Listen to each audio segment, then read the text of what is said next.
루카가 전한 거룩한 복음입니다. 주님 영광 받으소서. 그때 군중이 점점 더 모여들자 예수님께서 말씀하기 시작하셨다. 이 세대는 악한 세대다. 이 세대가 표징을 요구하지만 요나 예언자의 표징 밖에는 어떠한 표징도 받지 못할 것이다. 요나가 니네베 사람들에게 표징이 된 것처럼 사람의 아들도 이 세대 사람들에게 그러할 것이다.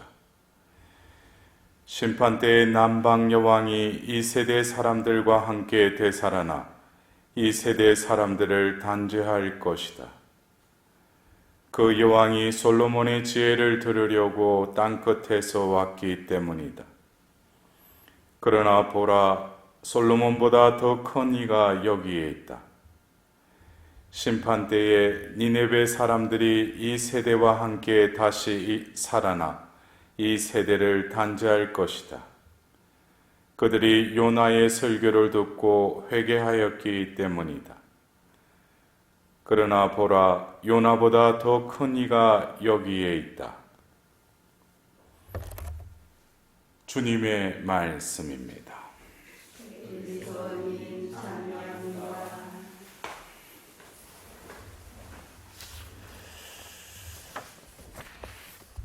오늘 일독서의 그 로마서 시작의 말씀을 듣노라면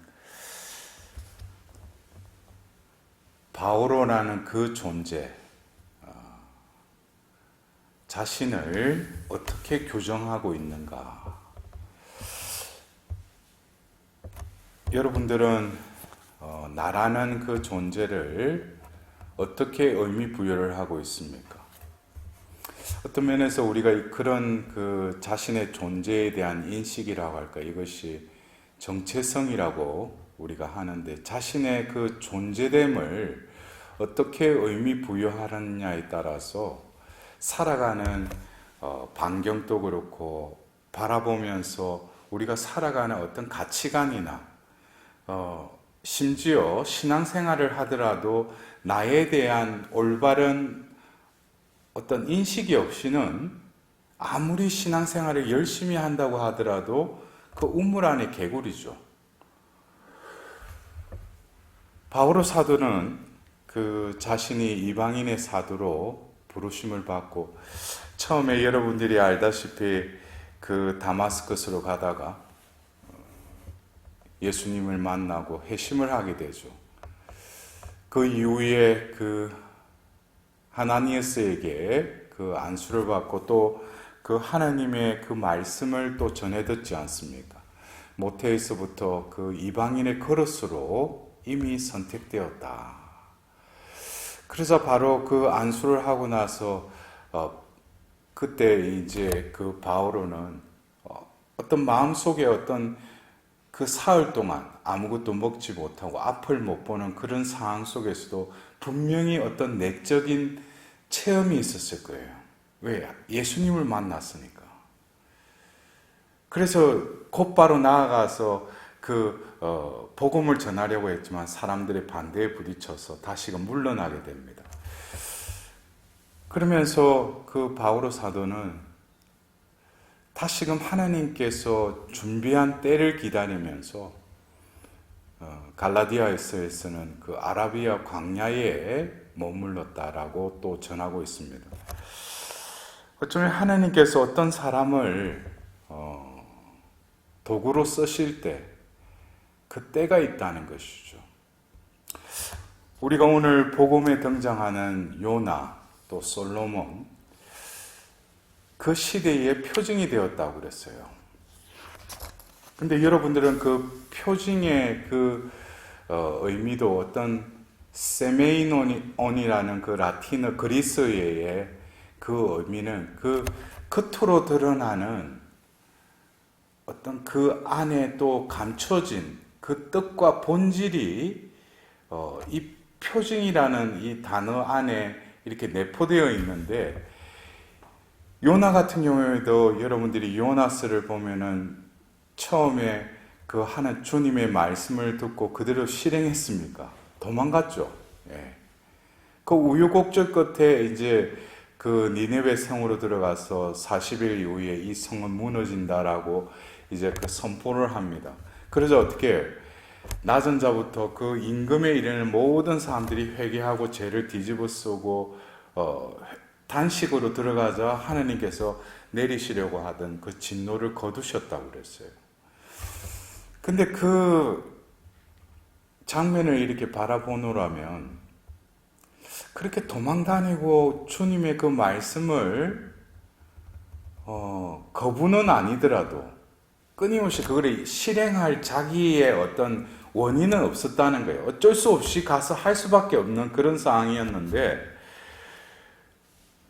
자신은 분명히 하나님의 말씀을 받고 또 그대로 이행하지는 않았지만 또 우여곡절 끝에 그것을 말씀을 선포했을 때 그 사람들이 뭡니까? 여러분들 그 니네베라는 것이 그 아시리아의 그 수도였지 않습니까? 근데 그 아시리아 그 인들은 결국 그 북쪽 이스라엘을 그 멸망시켰던 그 장본인들이지만은 그들은 아주 그 민족성이 아주 잔인한 사람들이었어요. 그래서 그 아시리아 군대가 그 북쪽 이스라엘을 이렇게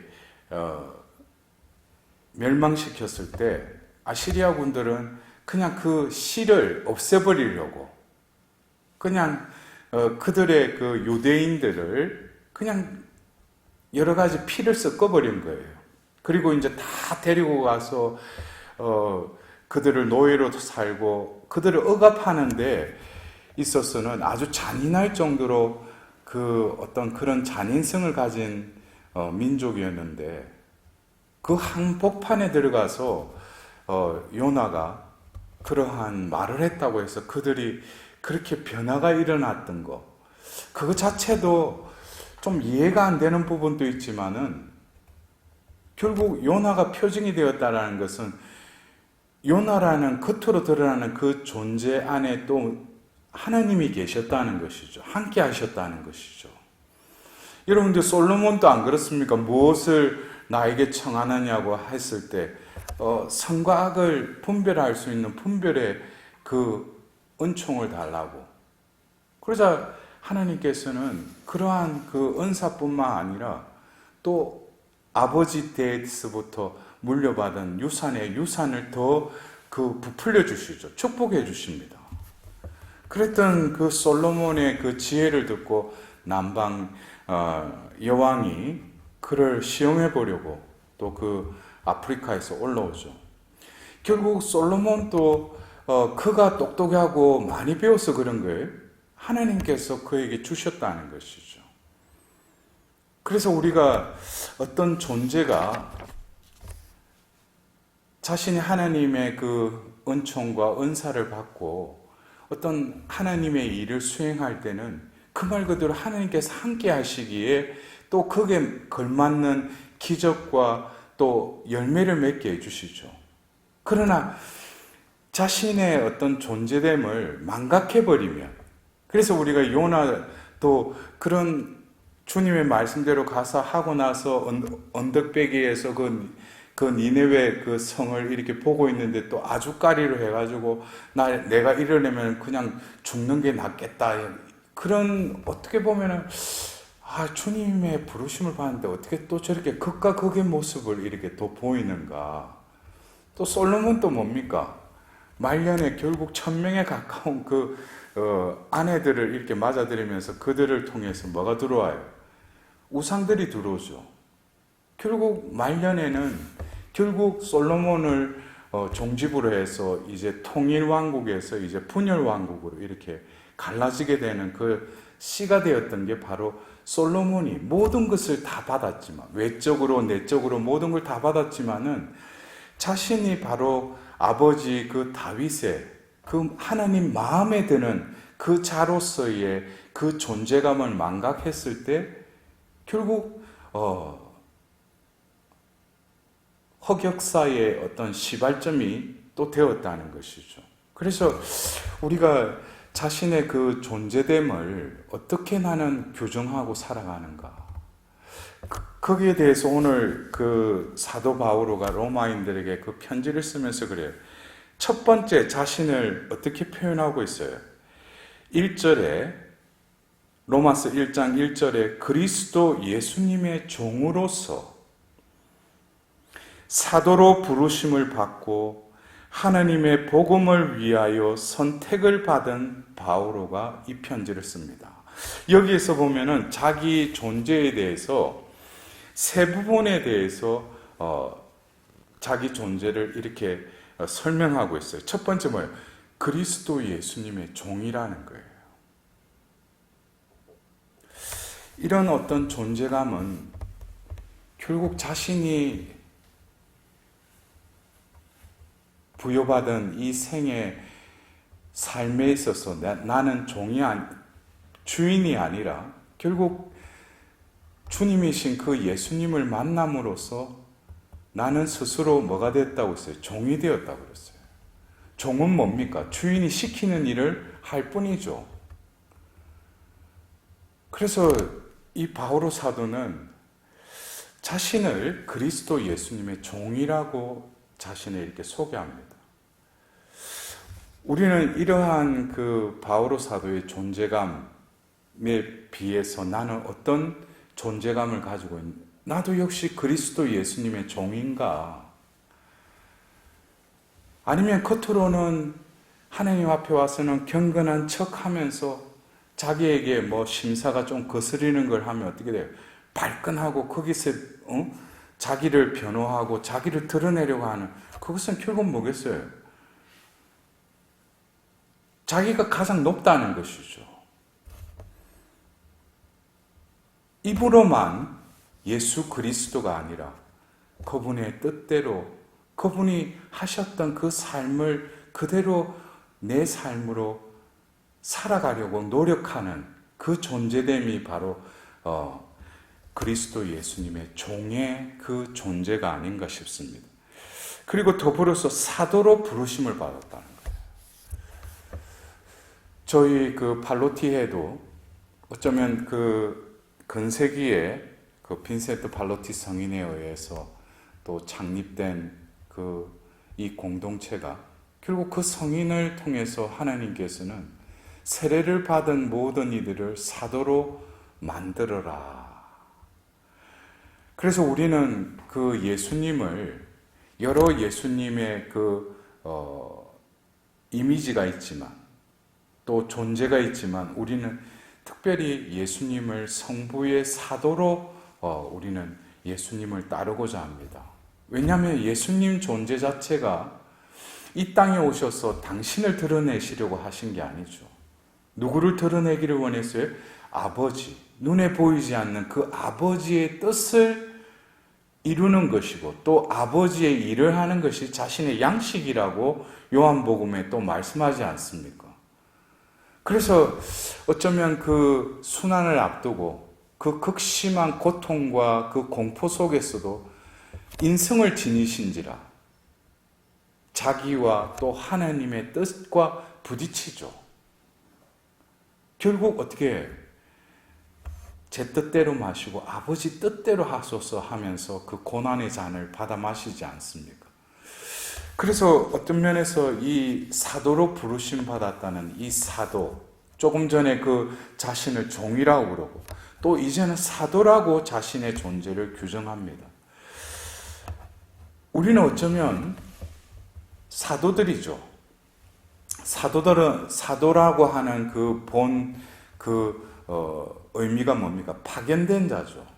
그래서 우리는 내가 이 세상에 나고 싶어서 난 게 아니라 어떻게 보면 육적으로는 부모를 통해서 태어났지만 이제 하느님을 알고 예수님을 알고 나서 또 성령을 체험하고 나서는 내 존재가 자존하는 존재가 아니구나. 분명히 하나님께서는 이 생에 나의 존재를 내신 뜻이 있구나. 그리고 신앙생활을 하면서 또 우연이든 필연이든 나에게 맡겨진 어떤 직무가 있다는 거예요. 내가 해야 될 어떤 사명이 있다는 것이죠. 그것을 깨닫고 그것을 위해서 내 삶이 질서지어지는 그 삶을 살아가는 이들이 바로 뭡니까? 사도라는 것이죠. 그 사도 역시 뭡니까? 자기가 없는 것이죠. 하나님의 뜻을 이루기 위한 그 사명을 수행하기 위해서 자신의 존재를 하나님 뜻에 온전히 내어던지는 존재가 바로 사도라는 것입니다. 그래서 우리는 루카 복음사가가 복음서 이후에 또 두 번째 사도행전을 보면은 그 사도의 삶에 대해서 이렇게 루카 복음사가가 적어놓지 않았습니까? 그래서 사도는 어쩌면 자기가 살아가는 것이 아니라 성령을 받고 그들은 밖으로 뛰쳐나가서 성령이 이끄시는 대로 어떤 이들은 설교를 하고 어떤 이들은 또 봉사를 하고 어떤 이들은 여러 가지 그 교회의 지체로서 할 바를 또 수행하는 그 공동체를 보면서 그들은 사도들의 공동체였다고 우리는 말하고 있죠. 그것이 바로 교회이지 않습니까? 그래서 우리가 사도라는 이 존재감, 이것은 어쩌면 아침에 일어나서 내가 오늘 해야 될 일도 이루어야 될 약속한 일도 있지만 진정으로 내가 사도라는 존재감은 오늘 하루라는 이 시간은 미지의 시간이죠. 또 내가 어디에 파견될지 나는 모르죠. 근데 어떤 이들은 그게 딱 정해진 어떤 규칙적인 생활을 한다고 해서 열심히 사는데 어떻게 보면은 그것이 보이지 않는 성령께서 이끄시는 삶인가. 그러나 규칙적으로 살더라도 또 어떤 때는 뭐예요? 우연한 어떤 계기가 생기든지 어떤 사람을 만나든지 내가 어떤 곳에 노출이 되었을 때 그러한 모든 것들도 하나님 중심적으로 어떤 시간과 공간의 머무름을 내가 체험하려고 할 때 그 순간순간이 뭐예요? 하나님께서 함께 하시고 그를 통해서 당신의 일을 또 수행케 하신다는 거예요. 그래서 우리가 이 사도에 대한 제가 어떤 강의를 할 때 그 사도행전 8장에 나오는 그 필리포스의 그 예를 들곤 합니다. 여러분들 그 기억나시는지 모르지만 이제 그 스테파노의 순교가 있고 나서 그들이 어쩔 수 없이 박해가 시작되면서 예루살렘에서 사마리아 지역으로 이렇게 옮기게 되죠. 그러면서 그곳에서 이제 복음을 전하고 이적을 일으키는데 그게 필리포스의 이야기가 잠깐 나와요. 그래서 필리포스의 하루를 보면은 성령께서 그에게 말씀하셔요. 또 그가 들어요. 그리고 어디로 가라 그래요. 가자로 가라. 그러면서 고든 길로 해서 어느 길로 가라. 그래서 그 필리포스는 그 성령의 목소리를 듣고 그대로 행합니다. 그것도 가보니까 거기에 누가 있었어요? 이디오피아 내시인 칸타케가 있었죠. 그래서 그 수레에서 내려서 자기가 어떤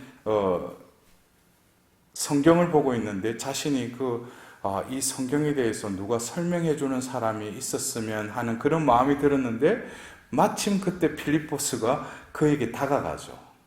그러면서 그에게 바로 주님의 그 종의 노래에 나오는 그리스도를 또 이렇게 그에게 설명해 주고 나서 그리고 나서 뭐예요?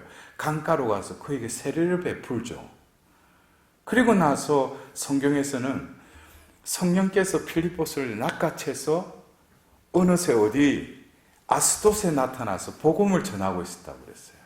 어떻게 보면은 그 하루의 삶을 보면은 그가 오늘 하루 뭘 해야지 그런 생각이 있었겠어요? 어떠한 일이 있을지도 하나님이 다 예배해 놓으셨다는 거예요. 그래서 사도라는 것은 그 순간순간 하나님의 이끄심에 민감하는 그리고 자신의 어떤 뜻과 자신의 계획보다도 하나님의 뜻이라면 그것에 내 존재가 어떻게 이동할 수 있고 그대로 내가 행할 수 있는 유연성을 나는 과연 지니고 있는가. 매일 틀에 박힌 그 삶. 그것이 내가 볼 때는 하루를 잘 지냈다고 그러자면 자기는 잘 지냈죠. 그러나 과연 하나님의 이끄심에 내가 순응한 삶을 살았는가? 그래서 바오로 사도는 그 자신을 두 번째로 그 사도로 부르심을 받고 더불어서 뭡니까? 하나님의 복음을 위하여 선택받았다고 자신을 또 소개합니다. 이것은 하나님의 복음을 위하여 선택을 받았다. 이것은 이제 자신이 그 삶의 목적성과 더불어서 내가 해야 될 모든 일들이 분명해진 것이죠. 하나님 복음을 위해서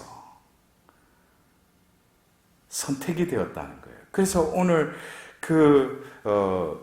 복음에 등장하는 요나와 솔로몬, 또 오늘 일독서의 이 바오로 사도를 이렇게 바라보면서 바오로 사도께서 자신이 존재감에 대해서 나 바오로는 이런 존재라는 것을 말하고 나서 이제 예수님에 대해서 말씀하시면서 로마서 1장 7절에 성도로 부르심을 받은 이들로서 하나님께 사랑받는 로마의 모든 신자에게 인사합니다. 그랬어요. 바오로 사도가 편지를 이제 써서 그들이 읽을 그들을 뭐라고 불러요? 성도라고 그래요. 성도. 성도 하면은 뭐 우리 천주교에서는 조금 근데 다른 종파에서는 성도라고 그러죠. 그죠? 그 성도는 그 한자의 의미대로 세인트예요. 세인트. 세인트가 뭡니까? 성인이죠. 그러니까 우리가 교회로 부르심 받았다는 것은 아유 성인이야 보면 성인품 받은 그분들이야 성인들이지 내가 감히 무슨 성인이냐. 하나님께서는 이 거룩한 구원의 방주인 이 구원의 성사인 교회로 나를 부르셨다는 것은 아직은 아니더라도 이미 하나님 뭡니까? 우리를 성인으로 부르셨다는 거예요. 거룩한 자로. 우리를 부르신 분이 거룩하신 분이라면 우리도 뭐예요? 바로 이 교회에 속함으로써 우리도 거룩한 자가 되는 것. 이것이 어떻게 보면은 우리 삶의 본질이 되어야 되겠죠. 그래서 여러분들은 자신을 성도, 성인이라는 그런 존재감을 이렇게 느끼십니까? 나는 거룩한 사람이다. 어떻게 보면은 나 자신도 제가 이 강론을 하고 있는 나 자신도 그러나 뭐예요? 하나님께서 나를 그 성도로 거룩한 자로 부르셨다면은 그러한 의식과 그러한 자신의 존재됨에 그것을 더 우선순위를 두고 내가 그렇게 살아야지 한다면은 하나님의 은총이 작용한다는 것이죠. 에이, 내가 무슨 성인이야. 내가 하는 말이나 내 행위 보면 얼마나 남만 안 보면은 내가 어떤 짓거리를 하는데 그것도 하나님 다 아셔요. 그러나 하나님은 우리를 변화시키고 회개시키셔서 우리를 원래 부르신 바에 합당한 자로 변화될 수 있도록 지금 또 우리와 함께 계시며 우리가 느끼든 느끼지 못하든 우리에게 은총을 베풀어 주십니다. 그래서 어떻게 보면은 예수님이 오늘 복음에 요나보다도 솔로몬보다 더 큰 이가 너희들과 있다. 근데 나는 과연 그 더 큰 이 예수님을 보고 살아가는가? 근데 그 예수님은 내 밖에 있는 것이 아니라 내 안에 계시죠. 그래서 어떻게 보면 우리의 그 존재감에 있어서 어쩌면 그 존재의 근거는 바로 내가 아니라 내 안에 계신 바로 예수 그리스도가 내 존재감의 중심이 되어야 할 것입니다. 그럴 때 표징이라는 그 세미니오리라는 그 의미는 결국 뭐겠어요? 겉으로 볼 때는 저 사람이 똑같은 여느 사람이에요. 그러나 저 사람이 하는 말이나 어떤 때는 침묵하는 그 모습을 보노라면은 뭔지 모르게 어떤 향기가 난다는 거예요. 뭐 화장품 냄새가 난다는 게 아니라 그 사람에게서 그리스도의 향기가 난다는 거예요. 그리고 그 사람을 보면은 분명히 과거의 그 존재와는 또 다른 존재가 되었음을 감지하게 되는 것이죠. 그것이 바로 뭐예요? 신앙인의 삶이죠. 어떻게 보면 우리도 하느님의 표징으로서의 삶을 살아갈 수 있도록 나라는 존재를 어떻게 규정하고 또 그 존재감에 걸맞는 삶을 살아갈 때 우리는 이 시대에 자신이 머물러 있는 그 삶의 자리에서 또 다른 요나요, 또 다른 솔로몬의 삶을